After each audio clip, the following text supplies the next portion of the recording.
કેવાય જેના ઘરે સત્સંગ થાય એનું ઘર ગોકુળ કહેવાય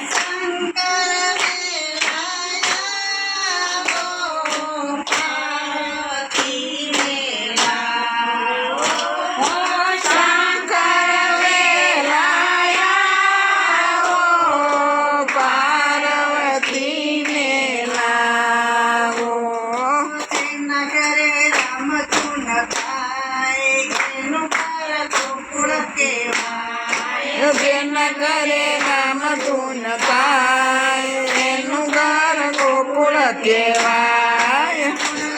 ગોવિંદ ના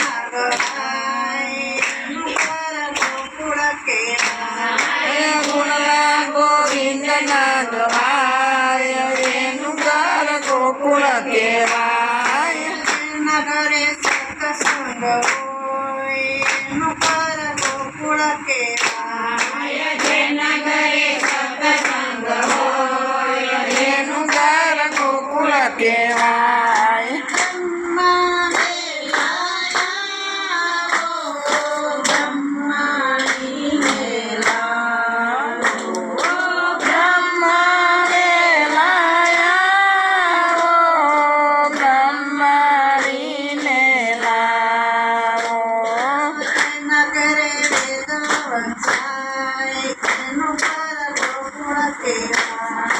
જેના ઘરે વેદ વંચાય એનું ઘર ગોકુળ કહેવાય ગોવિંદ ના ગવાય એનું ઘર ગોકુળ કહેવાય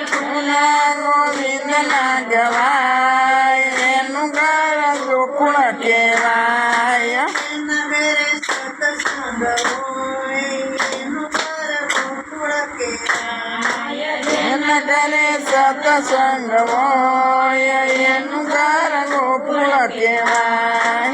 વિષ્ણુ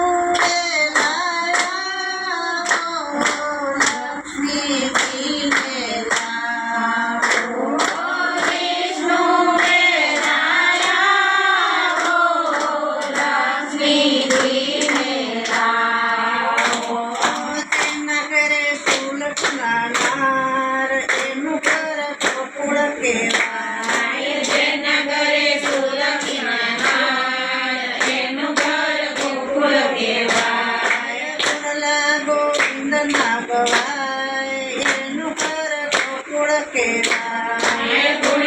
ગોવિંદ ના ગવાય એનું ઘર ગોકુળ કહેવાય જેના ઘરે સત્સંગ હોય એનું ઘર ગોકુળ કહેવાય જેના ઘરે સત્સંગ હોય એનું ઘર ગોકુળ કહેવાય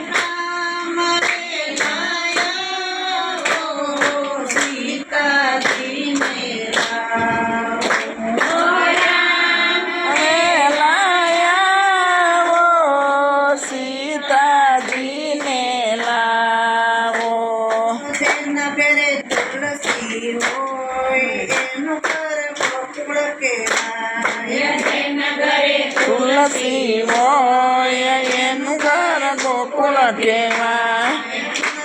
ગોવિંદ ના ગવાય એનું ઘર ગોકુળ કહેવાય જેના ઘરે કમલા ગવાય એનું ઘર ગોકુળ કહેવાય જેના ઘરે સત્સંગ હોય એનું ઘર ગોકુળ કહેવાય જેના ઘરે સત્સંગ હોય એનું ઘર ગોકુળ કહેવાય